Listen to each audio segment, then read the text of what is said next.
हर दिन लाखों लोग जिम में आते हैं अपनी बॉडी ट्रांसफॉर्मेशन करने के लिए। लेकिन दोस्तों, ज्यादातर लोग गलती वही कर देते हैं जहां से सफर शुरू होता है, बिना वार्म अप के, बिना फॉर्म के, उस वजन को उठाने की जल्दबाजी में। तो आज की वीडियो में मैं तुम्हें बताऊंगा कि चेस्ट प्रेस में क्या नहीं करना चाहिए और क्या करना चाहिए, क्योंकि सही तरीका ही असली ट्रांसफॉर्मेशन की शुरुआत है। तो शुरू करते हैं सबसे पहले इस चीज से कि क्या नहीं करना चाहिए। सबसे पहले देखो ये सीन, जिम में एंटर किया, दोस्तों से हाथ मिलाया और बिना एक सेकंड लगाए सीधा मशीन पर पहुंच गया। क्या करने? ना कोई वार्म अप किया, ना कोई प्री एक्टिवेशन किया, ना ही कोई स्ट्रेचिंग की। ऐसे में मसल्स हमारे ठंडे रहते हैं और चोट लगने का रिस्क बहुत बढ़ जाता है। अब देखो, आप बिना बेंच का एंगल सेट किए सीधे इंक्लाइन पर लेट गया और सेट शुरू कर दिया। बार को उठाते ही मूवमेंट हम इतनी तेज कर रहे हैं कि सेट खत्म करते ही जैसे कि कोई ट्रेन पकड़नी हो, जैसे कि जिनसे बस भागना हो। दोस्तों, फास्ट मोशन में रैप्स मारना, ना कोई कंट्रोल, ना कोई माइंड मसल कनेक्शन। अब ये सबसे बड़ा मिस्टेक देखो, आप हवाबाजी देखो। बेंच प्रेस करते वक्त पैर हवा में उठा लिए या बेंच पर रख लिए। पैरों की पोजीशन बॉडी को स्टेबल रखने में सबसे ज्यादा मदद करती है, लेकिन जब पैर हवा में या सीट पर होते हैं ना, तो बैलेंस चला जाता है और फोर्स भी यहीं से ट्रांसफर नहीं होता। अब देखो आप ग्रिप। दोस्तों, ग्रिप सबसे महत्वपूर्ण काम करती है। ये है सुसाइड ग्रिप। इसका मतलब है कि बार को पकड़ा तो है पर अंगूठा बाहर की ओर है। ठीक है, अगर बार जरा सी भी स्लिप हुई ना, तो सीधा छाती पर गिर सकती है और आपको बहुत बड़ी इंजरी आ सकती है। मतलब कि सीधा रिस्क जिंदगी का है, सिर्फ लिफ्ट का ही नहीं है दोस्तों। और अब सबसे बड़ी गलती है ईगो लिफ्टिंग। आपने जिम में देखा होगा हर दूसरा बंदा ईगो लिफ्टिंग करता है। अब ईगो लिफ्टिंग क्या होती है? इतना वेट चढ़ा लेंगे कि सपोर्टर भी खड़ा कर लिया, लेकिन सपोर्टर खड़ा करने के बाद भी अगर तुम एक रैप भी सेल्फ नहीं निकाल पा रहे हो, तो वो ईगो लिफ्टिंग है। आपने वेट अपनी औकात से ज्यादा चढ़ा लिया। मतलब कि कम से कम सेल्फ रैप 5 तो आए। जो सपोर्टर खड़ा कर रहा है तो 5 के बाद सपोर्ट करे वो। ठीक है, तो आप एक्सरसाइज नहीं कर रहे दोस्तों, अपने शरीर से खिलवाड़ कर रहे हो। सही फॉर्म में कम वेट बेहतर है बनिस्बत गलत फॉर्म से ज्यादा वेट के। ठीक है दोस्तों, अब मैं आपसे बताऊंगा क्या करना चाहिए जो एक्यूरेट है, बिल्कुल सही है। अब देखो आप, बिल्कुल सही तरीका। जिम में एंटर करते ही सबसे पहले वार्म अप करो। थोड़ा सा लाइट कार्डियो, जैसे ट्रेडमिल पर 5 मिनट दौड़े, फिर कुछ शोल्डर रोटेशन किया, पुशअप्स किया, बैंड स्ट्रेचिंग किया। इससे मसल्स एक्टिव हो जाते हैं और ब्लड फ्लो बढ़ता है आपकी बॉडी के अंदर, और जो चोट लगने का रिस्क है ना, वो खतरा कम से कम खत्म ही हो जाता है।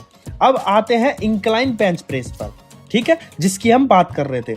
सबसे पहले बेंच पर एंगल सेट करो, ठीक है, लगभग 30 से 45 डिग्री का। अगर आपकी बेंच इस तरीके से एडजस्ट होती है, फिर सीट एडजस्ट करो, ये आपकी ऊपर नीचे का जो होता है। ठीक है, तुम्हारा बार आंखों से ठीक ऊपर होनी चाहिए। इस तरीके से आप एडजस्ट कर सकते हो। बिना वेट के एक सेट लो, मतलब खाली बार से आप धीरे धीरे नीचे लाओ, सांस भरकर स्ट्रेच महसूस करो, फिर ऊपर ले जाते वक्त चेस्ट को सख्त करो, यानी कि स्क्यूज करो। खाली बार से जब आप करोगे ना, तो आपको पता लग जाएगा कहाँ मेरे को पकड़ना है, कैसे मेरी कितनी नीचे तक लानी है, चेस्ट में कहाँ टच करनी है, फिर जब उठानी है तो मुझे को कहाँ तक लेके जानी है। आपको खाली बार से वह सब चीजें पता लग जाएगा। फिर आप वेट डाल के भी उसी तरीके से कर सकते हो। यही माइंड मसल्स कनेक्शन है। ठीक है दोस्तों, जहां तुम अपने मसल्स को कंट्रोल करते हो ना कि बार को बस ऊपर नीचे घुमाते हो। मसल्स को कंट्रोल करना सीखो दोस्त। ठीक है, फिर हम अगर आगे चलते हैं तो धीरे धीरे वेट बढ़ाओ। हर सेट में वेट थोड़ा थोड़ा बढ़ाओ। 8 से 10 रैप के 4 सेट लगाओ और वेट ऐसा चूज करो कि आप 8वां और 10वां रैप आपका फेल जाना चाहिए। इस तरीके से आप अपना वेट चूज करो। ये सबसे बढ़िया कंपाउंड वॉल्यूम रहेगा आपके लिए। हर रैप में कंट्रोल रखो, मूवमेंट स्लो रखो, क्योंकि स्लो मोशन ही मसल्स ग्रोथ का असली फॉर्मूला है। जल्दी जल्दी करके आपको ट्रेन या जिम से बाहर निकल के आप ऐसा काम नहीं चलेगा। अब चलते हैं दोस्तों फ्लैट बेंच प्रेस पर। यहाँ सबसे पहले पोजीशन सेट करो अपनी, ठीक है, जैसा आपने इंक्लाइन पे की थी। पहला, आंखें बार के ठीक नीचे, इस तरीके से आप लेटो। बैक में नेचुरल आर्च होना चाहिए। आपकी बैच बिल्कुल, जो आपकी बैक है, बेंच से बिल्कुल टच नहीं होनी चाहिए, उसमें एक आर्च होना चाहिए। पैर जमीन पर पूरी तरह से टिके हुए हो, पैर हवा में या बेंच पर नहीं होने चाहिए। बार पकड़ते वक्त अंगूठा अंदर की ओर हो, यानी कि सिक्योर ग्रिप, बिना रिस्क के। बार नीचे आते वक्त कोहनी 90 डिग्री पर मुड़े, आपको इतनी दूरी पर आपको पकड़नी है। आपसे बताऊं, शोल्डर के बाहर पकड़नी होती है आपको बार, ठीक है, जो आपका शोल्डर लेंथ है उससे थोड़ी सी बाहर। जब आप नीचे आपके हाथ आएंगे तो वो 90 डिग्री पर ही रहेंगे।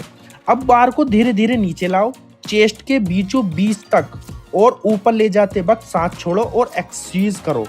हर रैप में सांस पर कंट्रोल रखो, यही तुम्हारी स्टेमिना और फॉर्म दोनों बनाए रखेगा। बीच बीच में हाइड्रेट रहो, पानी पीते रहो, ठीक है दोस्तों। और सेट्स के बीच में 1-2 मिनट का गैप रखो ताकि मसल्स रिकवर कर सके। एक बात याद और रखना, फॉर्म परफेक्ट हो तो कम वेट में भी बड़ा रिजल्ट मिलेगा, लेकिन फॉर्म अगर खराब है तो ज्यादा वेट सिर्फ नुकसान ही देगा आपको, फायदे की तो बात ही छोड़ दो। तो भाई अब जब भी जिम में जाओ ना, सबसे पहले सोचो क्या मैं सही कर रहा हूँ। ईगो से नहीं, नॉलेज से फिट रहते हैं दोस्तों, क्योंकि स्ट्रॉन्ग दिखने से पहले स्ट्रॉन्ग बनना जरूरी है, ठीक है। नॉलेज गेन करनी जरूरी है। अगर ये वीडियो हेल्पफुल लगी हो तो लाइक करो, शेयर करो अपने जिम बडी के साथ, और कमेंट में बताओ कि अगली वीडियो किस एक्सरसाइज पर आप लोगों को चाहिए। चलो मिलते हैं अगली वीडियो में, तब तक के लिए train hard, stay smart, stay fit. जय हिंद, जय भारत, धन्यवाद।